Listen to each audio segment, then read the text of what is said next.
नमस्कार. आचार्य 90 FM वर सर्वांचे मनपूर्वक स्वागत. श्यामची आई या पुस्तकातील कथांचे वाचन आम्ही आपल्यासमोर करत आहोत. आज मी चित्रा आचार्य आपल्यासमोर पत्रावळ ही कथा सादर करत आहे. पत्रावळ. कोकणात पुष्कळशा घरी पत्रावळीवर जेवायची पद्धत आहे. साधेपणात किती सुंदरता व स्वच्छता असते. ताटाने ती कलई लावा व ती पोटात दवडा घाण सारी. आहा, माझ्या वडिलांना पत्रावळीवर जेवणे फार आवडे. बायकांना सुद्धा त्रास कमी. ताटे घासावयास नको की काही नको. वडील सकाळी शेतावर जावायचे. इकडे तिकडे फिरून कामधाम करून ते 10च्या सुमारास परत घरी येत असत. येताना फुले, पत्रावळीसाठी पाने कुण्या कुणब्याने दिली असली किंवा शेताच्या बांधावर केलेली असली तर भाजी असे ते घरी घेऊन यायचे. मग संध्या स्नान पूजा करावयास बसत आणि आम्ही शाळेतून आलेली मुले पत्रावळी लावायला बसत असो. ताज्या पानांची हिरवीगाळ पत्रावळ व त्याच पानांचा द्रोण. मला प्रथम पत्रावळ लावता येत नसे. द्रोण तर अगदी साधत नसे. आमच्या कोकणात एक म्हण आहे, पत्रावळी आधी द्रोणा तो जावई शहाणा. म्हणजे पत्रावळ लावण्यापूर्वी ज्याला तिच्याहून कठीण असा द्रोण लावता येईल तोच जावई शहाणाच असलाच पाहिजे. घरातील मंडळी पत्रावळी लावत बसत आणि कधी कधी प्रत्येकाने 5-5 पत्रावळी लावाव्यात असे आजी ठरवून टाकी व प्रत्येकास पाने वाटून दे. नाना प्रकारच्या पानांच्या पत्रावळी लावतात. वडाची पाने, पळसाची पाने, कुडाची पाने, धामणीची पाने, भोकरीची वाटोळी पाने, पांढऱ्या चाफ्याची पाने, सर्वांच्या पत्रावळी लावतात. श्राद्धाला मोहाच्या पानांचीही पत्रावळ कोणी मुद्दामून लावतात. चातुर्मासात बायका आंब्याच्या पानांच्या किंवा फणसाच्या पानांच्या पत्रावळीवर जेवणाचे व्रत घेतात. कोकणात पत्रावळीस धार्मिक असे सांस्कृतिक स्थान दिले गेले आहे. झाडांची व त्यांच्या पानांची केवढीही थोरवी. श्याम, तू पत्रावळ लावायस शिक, नाहीतर आज जेवावयास मिळणार नाही, असे आईने मला बजावले. मला लावायला येत नाही, मी काही लावणार नाही, मीही रागानेच म्हटले. माझी बहीण माहेरी आलेली होती. ती मला म्हणाली, श्याम ये, तुला मी शिकवते. कठीण आहे का त्यात काही?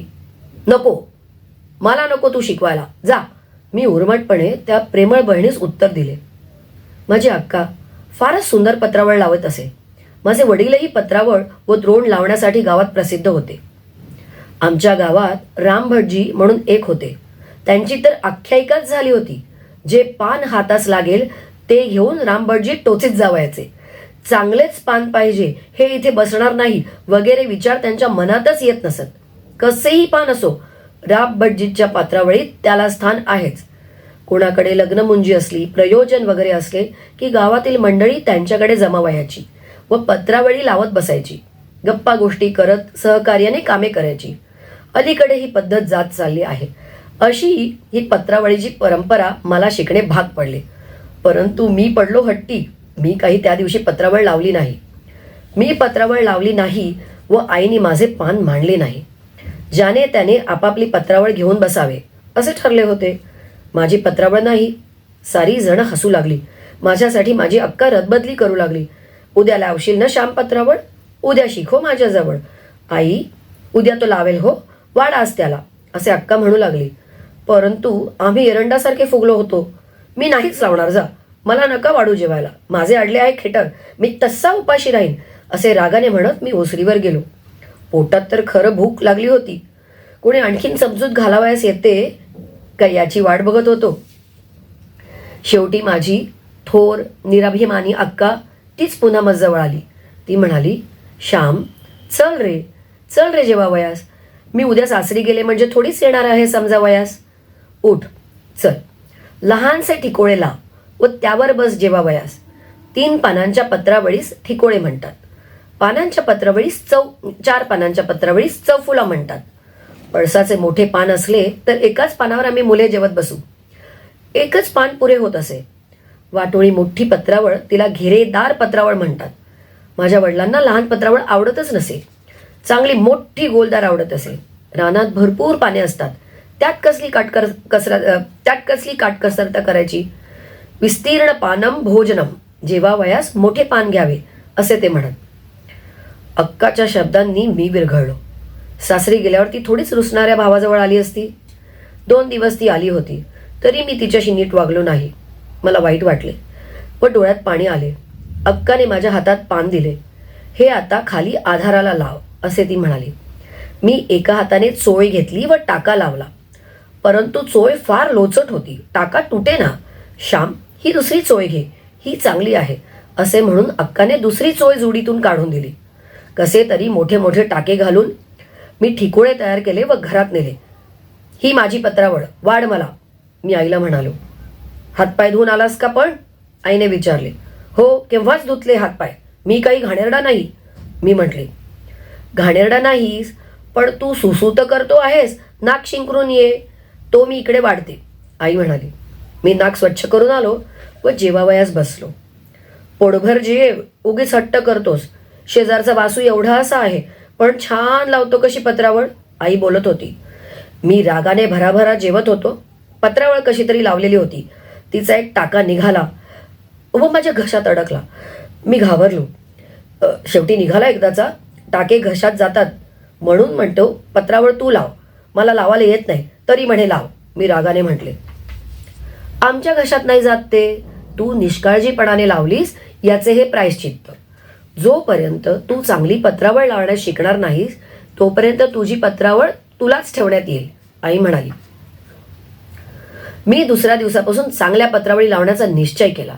अक्का पत्रावळ कशी लावते, दुमड कशी घालते ते पाहू लागलो. काही पानांना दुमड घालावायची असते. ज्याला आपणापेक्षा एखादी गोष्ट चांगली करता येत असेल त्याच्या जाऊन शिकलेच पाहिजे, त्यात गर्व कसला. प्रत्येक गोष्ट चांगली करता आली पाहिजे. जे जे करीन ते उत्कृष्ट करीन असे माणसाचे ध्येय असावे.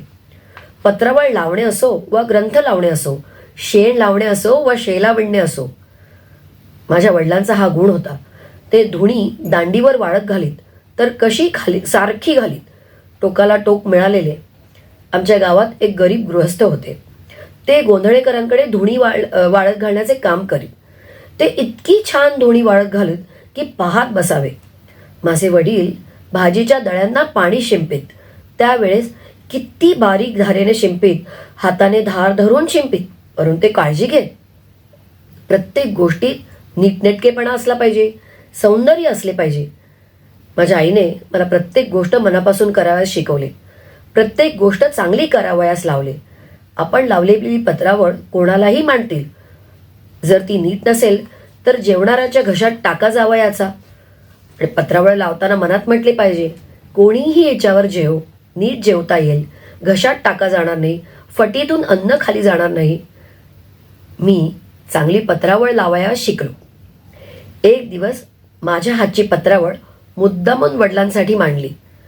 वडिलांनी विचारले, चंद्रे, तुझी का ग पत्रावळ? अक्का म्हणाली, नाही, ती श्यामनी लावली आहे.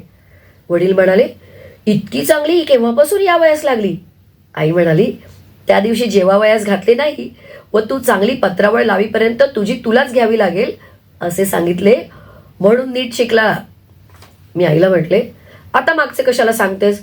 भाऊ आता चांगली येते की नाही मला? आता काय सुंदरच लावता येते, पण द्रोण कुठे लावता येतो? वडील म्हणाले. द्रोणही मी लावून ठेवला आहे. विहिरीवर अक्काने लावलेला एक द्रोण मी घेऊन आलो व त्याच्यासारखा लावीत बसलो. शेवटी साधला. मी तुम्हास जेवण झाल्यावर दाखवीन, मी सांगितले. माझ्या पत्रावळीचे गुणगान झाल्यामुळे मी जरा फुशारून गेलो होतो. जेवण झाल्यावर मी द्रोण वडिलांना दाखविला. चांगला आहे, परंतु इथे चुकला. समोरासमोरचे कोपरे जरा दुमडीचे हवेत असे म्हणून त्यांनी सुधारून दिला. मी तो सुधारलेला द्रोण आईला नेऊन दाखवला. आता कोण रागे भरेल? उगीच हट्ट करतो, मग मला हे येणार नाही, ते येणार नाही म्हणतोस. देवाने ज्याला हातपाय दिले त्याला सारे काही करता येते, मनात पात्र हवे. चंद्रे, त्याला जर्दाळू दे, शिकल्याबद्दल खाऊ. आईने सांगितल्याप्रमाणे अक्काने फडताळातून एक जर्दाळू मला दिला. किती गोड लागला तो. समुद्र मंथनानंतर देवांना अमृतही तितके गोड लागले नसेल. गोडी वस्तूत नसून वस्तूसाठी केलेल्या श्रमात आहे. कर्मातच आनंद आहे. श्यामची आई या पुस्तकातील ही पत्रावळ कथा तुम्हाला नक्कीच आवडली असेल. आता मी चित्रा आचार्य तुमची रजा घेते. तुम्ही ऐकतच राहा आचार्य 90 FM, युअर ओन रेडिओ.